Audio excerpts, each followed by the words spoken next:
Circle A. So glad to be back with you for our third segment of our Listen series together. Hope you guys are enjoying your summers and enjoying the Dynamic Living Seminar and all of your groups and the ways that you guys are studying it.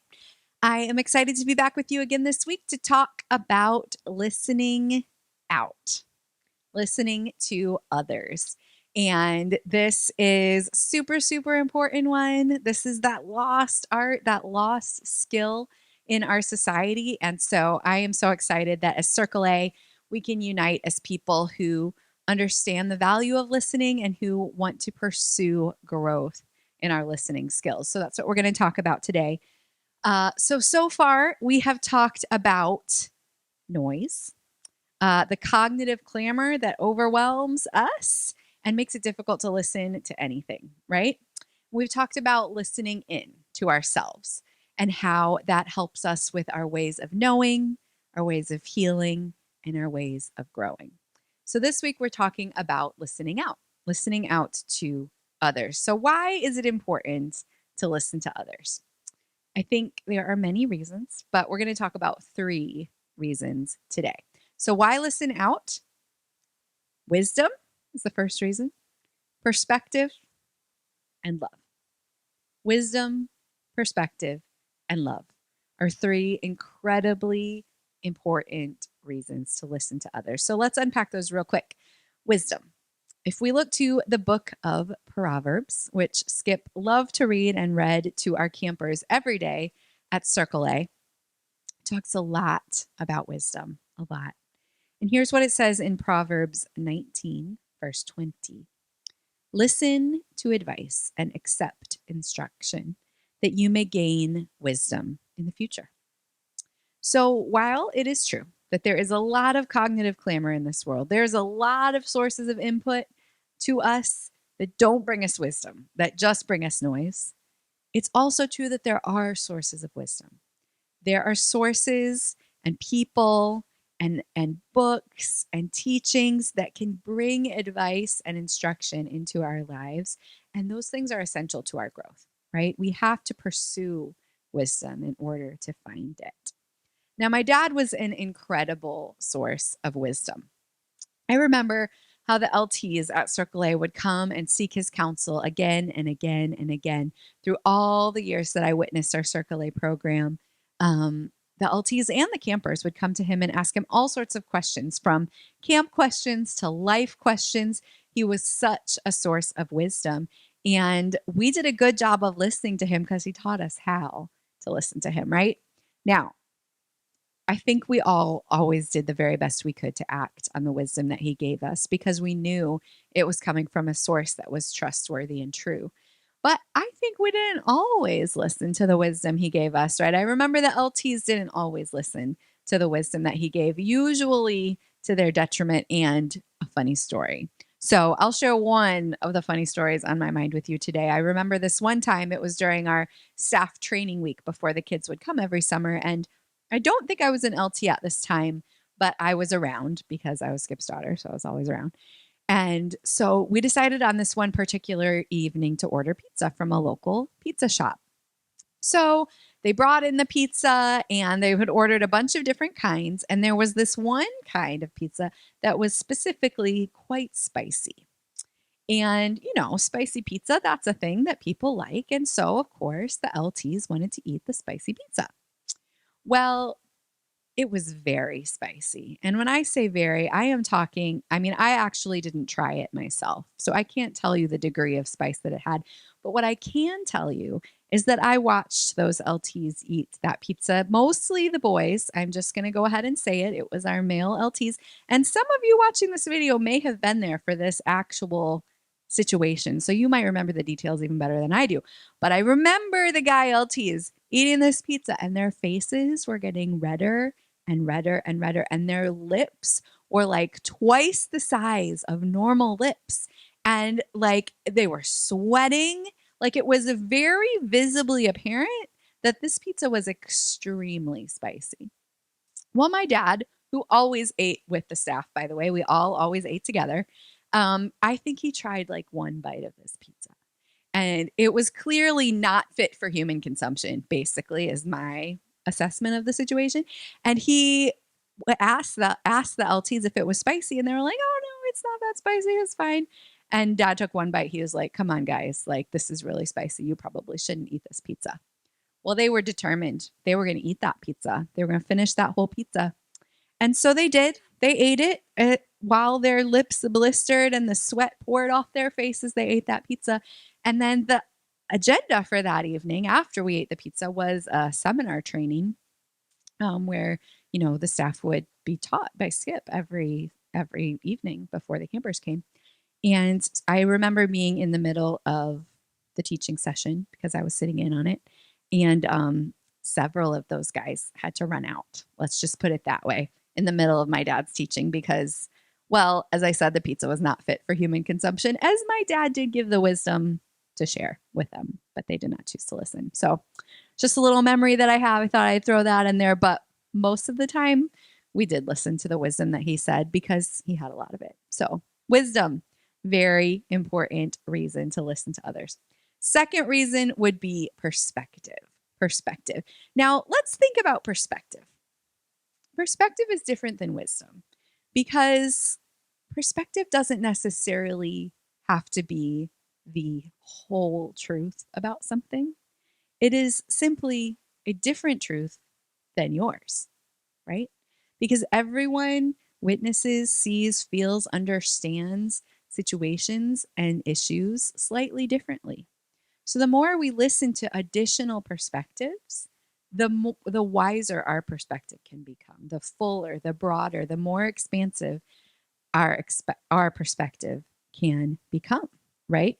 So it's important to listen to others, not because you have it wrong and they have it right all the time, but sometimes just because the different perspective can give you a fuller picture of understanding. And that helps us grow into healthy relationships and good listening skills, right? At camp, if there was a conflict that came up between staff or between campers, my dad would always sit down with each of the different parties and hear their story. He would always take the time to hear all the perspectives. If there was a problem with a camper and an LT came to him and said, "Hey, this is going on. We need to punish this camper. What are we going to do?" Dad wouldn't always just take their word for it. He would also talk to the camper and hear that kid's perspective on the situation because that gave him a fuller picture of how he could best help, right? Perspective is so, so, so important. And he never listened to one side of any story as if it was the true and complete version because one side of any story can't be the true and complete version, right? By listening to those things, it helped him to unlock paths for healing and restoration and understanding and growth and development. And that's what we want to do with our listening, especially when we're listening for perspective.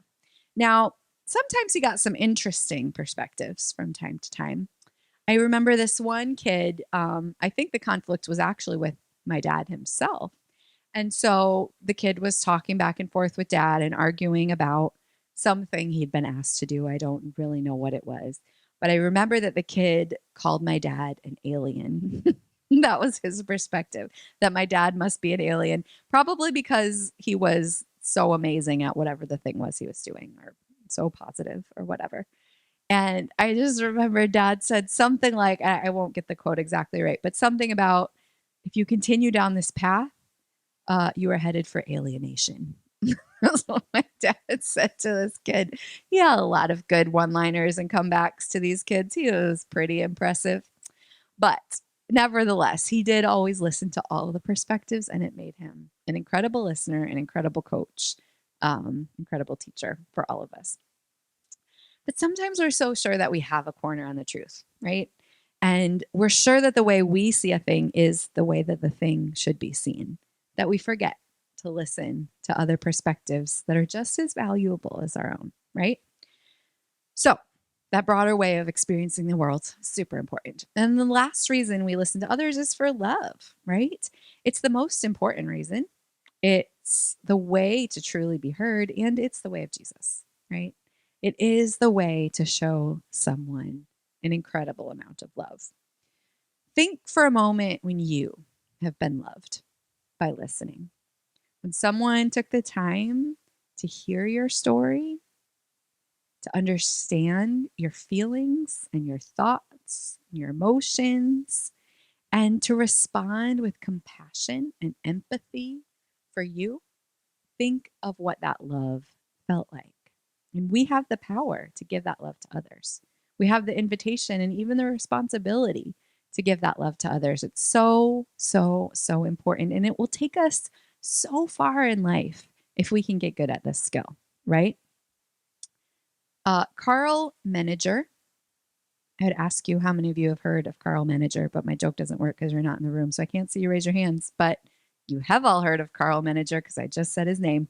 Carl Menninger says this: listening is a magnetic and strange thing, a creative force. The friends who listen to us are the ones we move toward. When we are listened to, it creates us, makes us unfold and expand. That's a special sort of love that we have the opportunity to give others, to give our families, to give our friends and our coworkers. It's so powerful, guys. So that's why we listen. That's why we listen to others for wisdom, for perspective, and for love. So we're going to think about 3 different ways of listening to others today. And I think we can use all of these ways, whether we're choosing to listen for wisdom or perspective or for love. So first one is listening as a bridge, okay? We live on the edge of this post-truth society where perspectives are becoming more polarized, more hateful towards each other, and more divergent, right?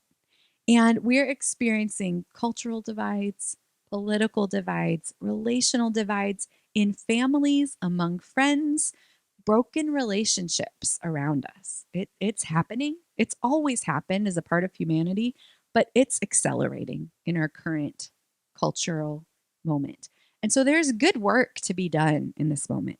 There's good work to be done of building bridges of communication and understanding towards perspectives that are not our own, towards people who we may have a broken relationship with, right? Reunifying families, mending broken places. This is good and important work in our lives. It's so essential to our growth, to our healing, to our becoming, right? So I contend that listening is the first step in building those bridges, right?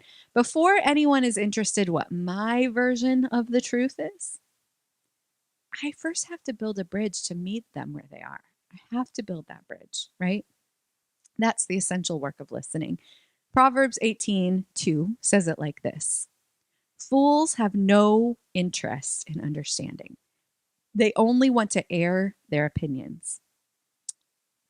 You know, a lot of the time we think that airing our own opinions is the way to build that bridge, right? We think if I can just explain and express my version of the truth clearly enough, like if I could just say it well enough and communicate it well enough, surely it will build a bridge to this person who sees this thing a different way than I do. My clear, excellent, passion filled communication with all my facts and all my feelings shall build this bridge. And now this other person and I will be reunited once again in unity. But it doesn't really work very well when we do it that way, does it? Our clear articulation of our perspectives is not what builds the bridge. It's not. Our listening is what builds the bridge, right? We build bridges not with our words filled with conviction, but with our attention and our grace and our humility and our mercy and our engagement. Even if their perspective is a false perspective, is a false truth, it's not our job to prove them wrong. It's our job to build a bridge, to listen. That's what builds the bridge, right? I'll say it this way: curiosity builds more bridges than conviction ever will. I can be as convicted as can be about whatever the issue is, but that's not going to build a bridge. What will build the bridge is curiosity. Let me hear your perspective. Let me understand your perspective. That curiosity, that's what's going to build the bridge. When a person feels heard, then a bridge is built, right? And that's the path to unity. And I pray that we would choose it in our families, in our workplaces, on our social media feeds, in our churches. There's so many places where this work of community and unity is essential. And we're on the front lines of it. So let's build these bridges by listening, right? All right. We're going to move on to listening as a skill, Now, a lot of our listening to others can kind of still be in that mystical place of, I'm listening and I'm building a bridge, et cetera, et cetera. Great. Very important. The mystical side of listening is super important, but there's also a skill side of listening, right? And I think my dad was equally as proficient in the mystical side as he was in the skill side. He taught us so much about listening. So we'll just share a couple of the things that we learned from him as far as listening as a skill. Now, if you've ever come to Circle A, there's one thing that's probably emblazoned on your mind as much as anything else is that you heard while you were at Circle A. And that is, if you're not looking, you're not listening, right? I'm sure some of you wanted to finish the statement as I said it because we said it so often. Skip said it so often, and we learned it. And we began to understand it, how true it is. If you're not looking, you're not listening. Now, we took this to the extreme at Circle A. We did. There were times where we just wouldn't continue on as leaders in teaching or in instruction until we had the eyes of every person in the room. And the reason why is because we knew when we had those eyes, we had a different sort of attention than we did without the eye contact, right? Now, why do we need both eyes and ears to listen? Listening really seems like mostly an ear sort of thing, maybe a brain thing, but how important really are the eyes, right? It's pretty normal in our culture to not use our eyes to listen. It's pretty normal for us to walk around with our AirPods in our ears, listening to something that we do not see at all and is completely unrelated to our surroundings, and taking in input from our ears from one place and our eyes from a different place. This is a very normal thing in our culture. And it's not terrible. It's not bad. It's not wrong to listen to our AirPods, listen to music and podcasts and whatever we're listening to. But when we're trying to do the work of listening to gain wisdom or to gain perspective or to love someone, we can't have our AirPods in, right? We have to do the work with our eyes and our ears. That's how we're really going to do a good job listening. Now, research tells us, as Dad always taught at Circle A, and the research is still backed up today with current articles, 7% of our meaning is communicated through the spoken word, 38% through tone of voice, and 55% through body language. I mean, that's incredible. That's incredible that that's still a true statistic. Do you realize that means that all of our text and email and social media communication represents only 7% of what we're actually trying to communicate? Probably a good reason to not do any important communication on text or email or Facebook, right? If I'm going to put the time and the attention and the humility into listening to someone, then I want to get the most out of what they're saying. And in order to do that, I want to be fully present with them. So I want to listen with my eyes and my ears, right? If you're not looking, you're not listening. Now, my dad was excellent at this, and I remember so many of those gentle reminders where if he was speaking to me and I wasn't looking, he would just say, Melody, if you're not looking, you're not listening. So I want to listen well. So whenever humanly possible, I will use my eyes and my ears. That's a specific skill. Okay. Another skill we're just going to briefly touch on today is the skill of asking questions.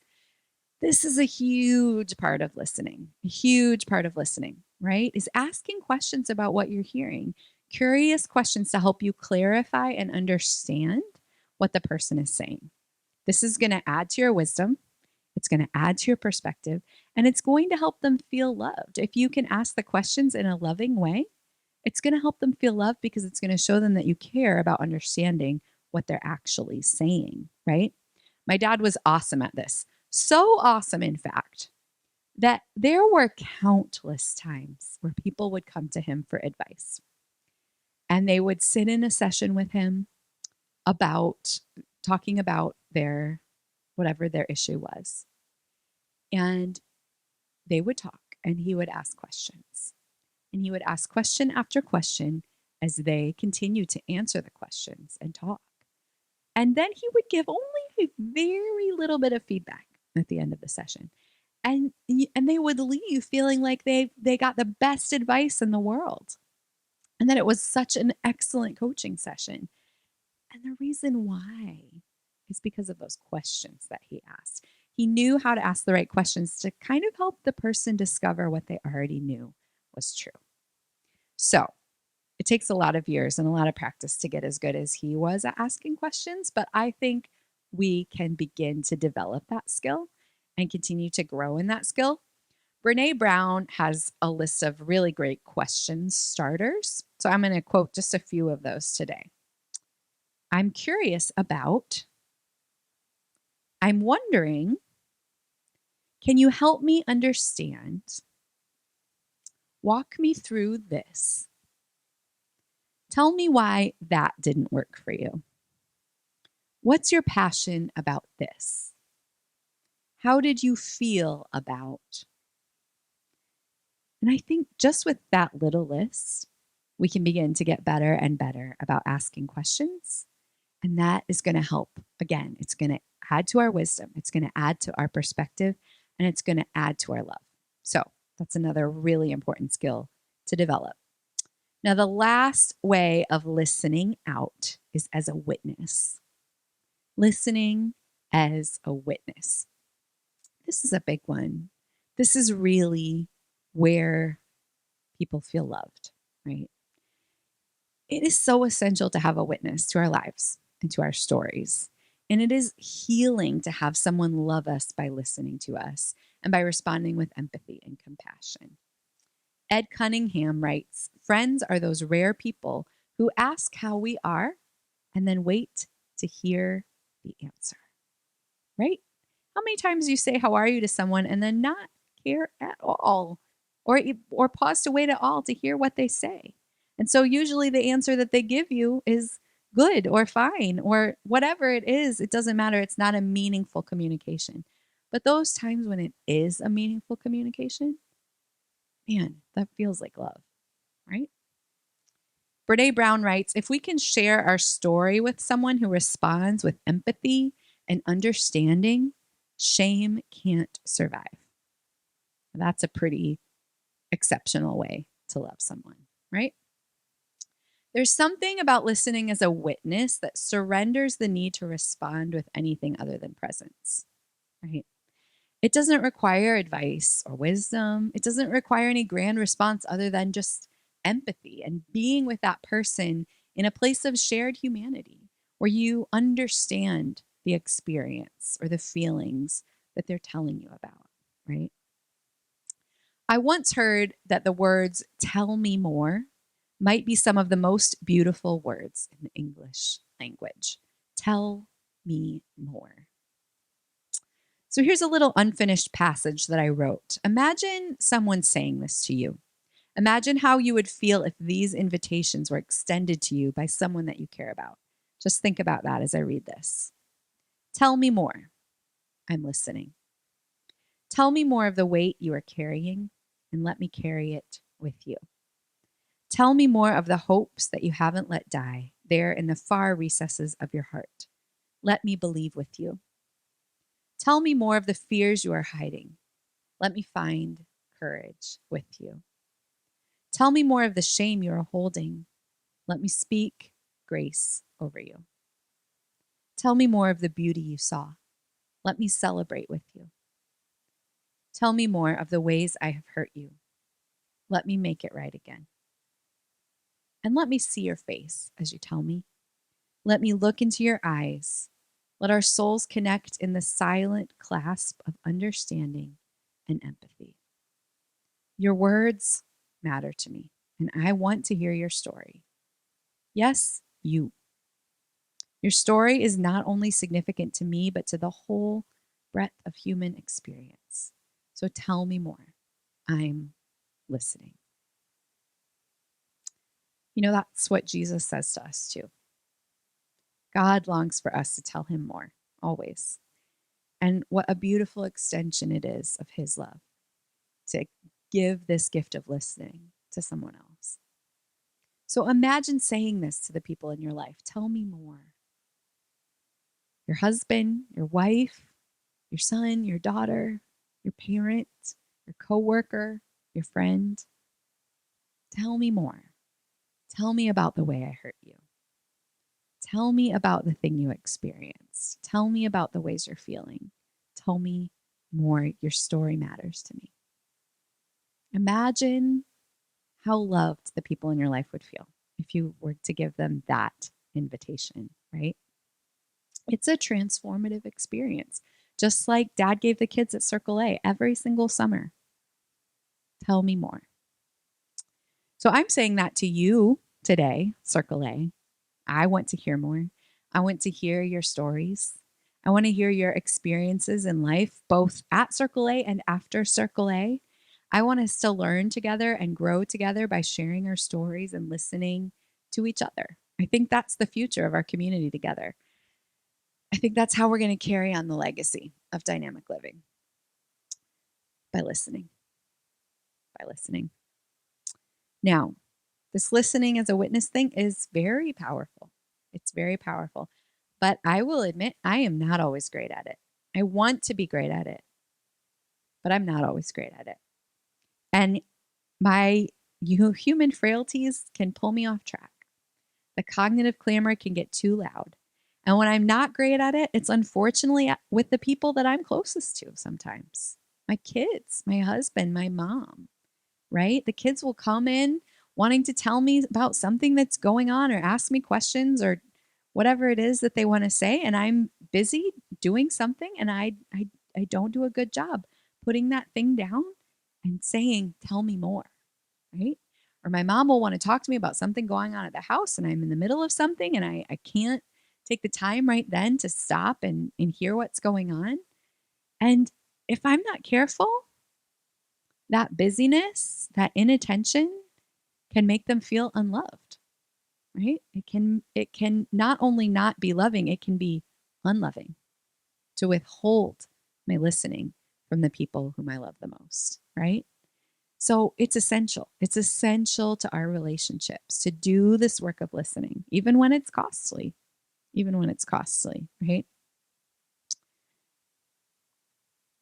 I think a lot of times the cost is because our noise level is too high, right? The cognitive clamor is too much. There's too much going on in our brains and in our schedules and in our hearts and in our heads to do a good job listening. And so, what do we got to do? We gotta pull those sliders back down, right? We got to do the work, turning down the noise so that we can do the good work of listening. We have to spend some time in solitude and silence so that we can, when the time comes to love someone by listening, we can say those words, tell me more, right? So we've been talking about the reasons to listen to others for wisdom, for perspective, and for love. We've talked about the ways to listen to others as a bridge, as a skill, and as a witness. You know, I remember back to Circle A on our Sunday morning services. And it was always a very, very powerful time in the session, the 2-week session at Circle A. It happened about one weekend. And it was powerful for many reasons, but one of the biggest reasons was that we had a testimony time where our leadership team would share their testimony. They would share their stories. And it was amazing how well the kids listened, both to my dad and to the LTs, right? Because those LTs and my dad had spent the entire week building the bridges, listening to those kids, building the bridges to their hearts, right? And they had used their skills of eye contact and of curious questions so that when the time came to share their stories, that trust had been built and those kids listened. And it was life-changing and transformational, right? So it's the same path to being heard today. If we want to be heard, we first have to listen. So thanks for listening today, and I'll see you next time.